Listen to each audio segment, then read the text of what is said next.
BTC pumps to over 100,000 on big news from the White House. But what about the alts? Some of our favorites like XRP, what's going to happen to them? Will crypto venture capitalists say we are way early in the game and the bull run's just starting? XP price. Due to the graphic nature of this program, listener discretion is advised. Well, happy Thursday, crypto and Web3 fans. And yes, VC says it is way early to be getting into it. But before we get into the news, we're going to do your comments. Yes, because you, the viewer, matter most. Jeremy Touche dropping some support on the channel. Thank you, Jeremy. And by the way, channel members, I will be answering your comments by the end of the day. I just wanted to give everyone a chance to watch that video and comment. R. Schmidt says RLUSD. We'll wait and see. And how about the $83 billion gold deposit found in China? May take a few years to get processed. Don't want to miss the sub 1,000 price. The thing is, do you believe China though? Like, do you believe the numbers? Because we've had problems. We've seen that China's lied about their economy plenty of times. Remember when China lied about the Olympics? Yeah, so maybe they did find a big gold deposit, but is it even like what they say it is? Michael McIntyre says, and of course, XRP gets yet another chance to make retail suffer. Some things just don't change.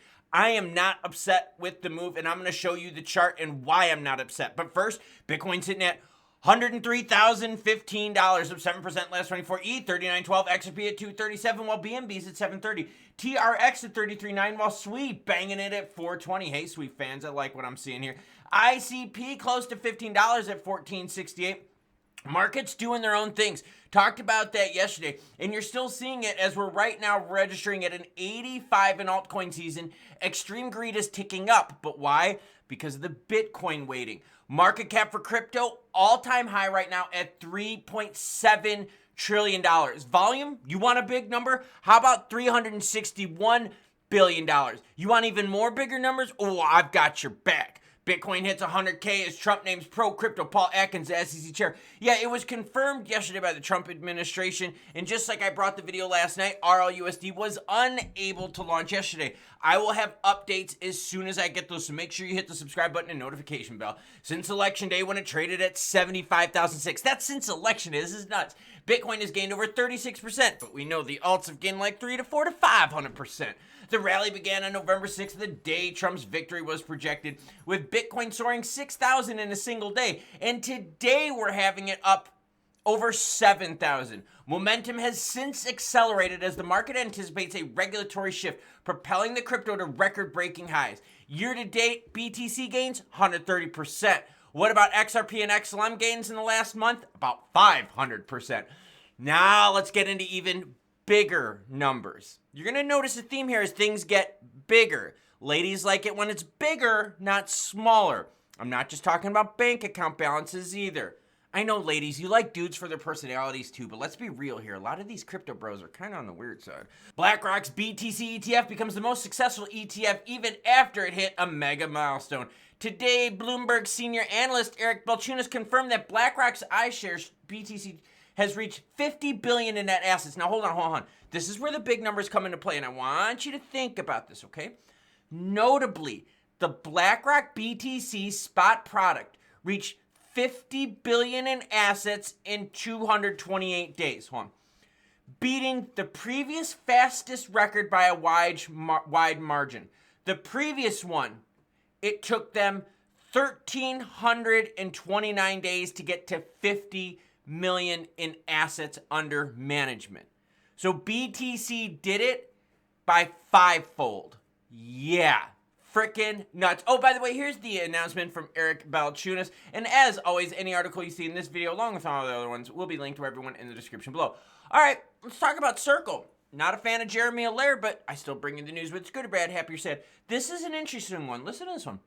Stablecoin issuer Circle cut 6% of their workforce amid routine operations. You see this a lot at the end of the year, so that in 2025 happens, they're already in better financial position. What's crazy about this is Circle is making mass profits, and they're still cutting. So not only are they being greedy on the profit side, they're being greedy on the expense side. Whoa. Circle has announced a 6% reduction in workforce, impacting fewer than 53 employees out of their 882. I'm telling you, these stablecoin companies make a shitload of money with hardly any employees.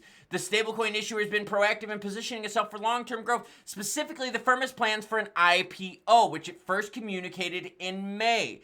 Its strategic adjustments aim to balance short-term operational efficiency with future opportunities. Basically, what they want to make sure is that they capture as much profit as they can now, so that if the market does correct and things get slower, they're already good there. Now, we're talking about an IPO, and this is what they said. Among the possibilities are the reopening of the initial IPO window after late-stage digital asset companies like Circle and Kraken. This is big. As with any well-run company, Circle regularly reviews investments and expenses, making sure that they're operationally sound. Now, let's go to the venture capital side of crypto, right? So we talked about BTC. We talked about stables. Don't worry, we're going to talk about alts. Now we're going to talk about venture capital. And venture capital is the one we've been waiting for, and they're telling you we're way early. If I have baseball fans here, they give you a baseball analogy. I'll give you a football analogy. I'll give you a Euro football analogy. I'll share it with you. Crypto VCs say it's still early in the cycle. Sell when people are partying, dating supermodels, and buying yachts. Is anyone partying, dating supermodels, or buying yachts in the viewership? Because if not, it's still early. But hold on. Discussing the state of crypto venture at the Emergence Conference in Prague on Thursday. Hey, that's today. Breaking news. That's why you hit the subscribe button. VC said it was still pretty early in the bull cycle, and they don't see retail participation at the same levels of 2021. With the crypto market heating up and BTC trading at over 100,000, Victor Fisher, managing partner at digital assets investment engineering from Rockaway, asked the rest of the panel how they think about exiting their positions. Now, this is very interesting. This is a very personal question. Rise Labs founder says, Americans always want to use these dumb baseball analogies, but I don't think it's the 7th, 8th, or certainly not the 9th ending inning of the cycle. I think it's more like 4, 5, maybe 6. So we're still pretty comfortable. Basically what they're saying is this. We are way early in this move. And if you're a football fan, like a round ball football fan, European football fan, basically what they're saying is we're in the first half still. Yeah, we haven't even hit mid-time yet. Yeah, that's crazy. You're a U.S. football fan, we're done with the first quarter, we're starting the second quarter.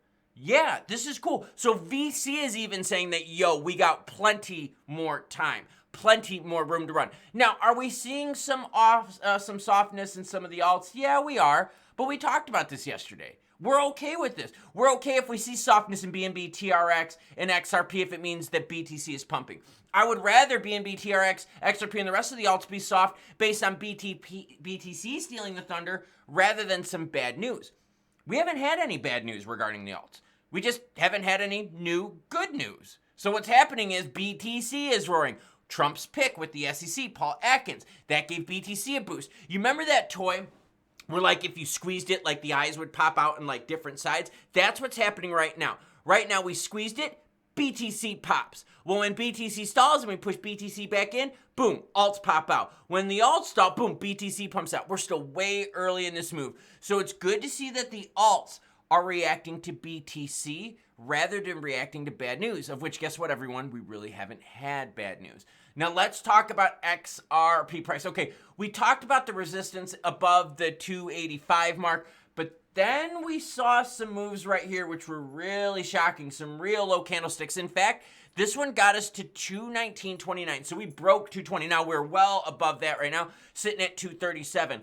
I am still in the comfortable zone with this right now in XP. My low targets for XRP were 220, 230 out of this move. So if we're still north of that, I'm happy with that. Volume is still very strong. But what's impressive about XRP's move is when you zoom out, this move looks like it's trying to find some stability right around that 225, 230 mark. And that's freaking awesome because when we zoom out 6 months ago, we weren't even thinking $2, 225, 235. And if BTC is pumping, which means a lot of money is flowing there, historical money, over $50 billion in assets under management with those ETFs, now we understand why the alts are soft. I don't think there's enough money currently to go around to satisfy everything, right? Rates are still too high. I brought up crypto venture capital firms saying how early it was in this whole thing, right? Well, you got to remember, crypto venture capital gets in bigger and deeper with more money when rates come down. When are rates coming down? Well, over the next 12 to 18 months. We're going to be doing a live stream regarding Jerome Powell's announcement here coming up shortly. So hit the notification bell so you don't miss out. So VC is saying, hey, we're early. BTC is making a move. The alts are still a little soft, but we still have what? Altcoin season dominance. Why? Because the alts pump so much more than BTC has. So yes, is BTC up big time on the news? 130% for the year? Yeah. But some of our favorite alts are up way more. Now, in terms of candlesticks and printing some bad ones, one day candlesticks up on the screen. Yeah, we had 3 red candlesticks in this last move. This one here had 4 red candlesticks, and then we went from $1.30 all the way up to past $2.50 then on the next move.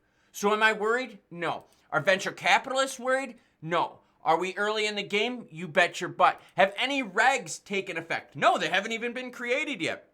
Have any of these administrators taken position at their jobs doing good stuff? No. It's all been news, no action yet. So if the market is doing this just on announcements, can you imagine what's going to happen when we start seeing the action actually taking effect? And look at the meme. Right? This all goes back to different sectors pumping in crypto, and I'm happy about this. Look at all the meme that's deep in the green. Doge, SHIB, PayPay, Floki. They're all seeing some really good big gains right here. So the market's doing their own thing as some of the utility stuff starts cooling down a little bit, but we're all happy about it because we're at really high levels, and we're still very early in the move. Are we in the 4th inning, 5th inning, or 6th inning? I got to be honest with you. We got at least 2 more years of market positivity. We're talking about regs, we're talking about rates, and we're also talking about other countries which may not be moving as fast as the United States. United States is slow AF, but other countries that are going to be lagging behind as well. So when those countries announce, hey, we're going to be going into crypto, it's going to pump the market even more, and we know there's plenty of those countries left. So now let's start talking about expectations of this move and what the future might hold for us. The future is going to hold a ton of news and a ton of good news. All these announcements that you're hearing, they still need to take effect. We're still waiting to hear what happens with Microsoft. Yeah, are their shareholders on the 10th of December going to vote to add BTC to their strategic reserves? If Microsoft does it, I guarantee you a bunch of other companies are going to do it, which means what? Another wave of capital flowing into crypto. And that's what these venture capital people are talking about. Remember the last bull run when people were doing all sorts of dumb shit? Yeah, that's when money was flowing all over. Now you've got some people doing dumb shit like Justin Sun buying the $6.2 million banana. Probably so he could stick it up his bum bum. He ate it, so I don't know if he could stick it up his bum bum. But you're not seeing the crazy, crazy rich stories yet. You're not hearing about the huge mega moves yet. Because it is still early. So whether it's the 4th inning, 1st quarter, 1st half, 1st period, maybe hockey fans, I don't know. The move is early, but it's been a strong move so far. A super strong move. So if we have a couple days where we pull back with some red candlesticks, everyone, that is healthy. Trust me on it. You don't want to do this because what's going to happen is you're going to just do this right away. So if we go up and we go a little sideways and hang out a little bit and touch some lows, and then we come back up and then go sideways and touch lows again, that's a healthier move. And we've got a lot more bullish news to come. So buckle up, kids, because this is going to be a wild ride. As train conductor Santa Claus says, choo-choo, bitches.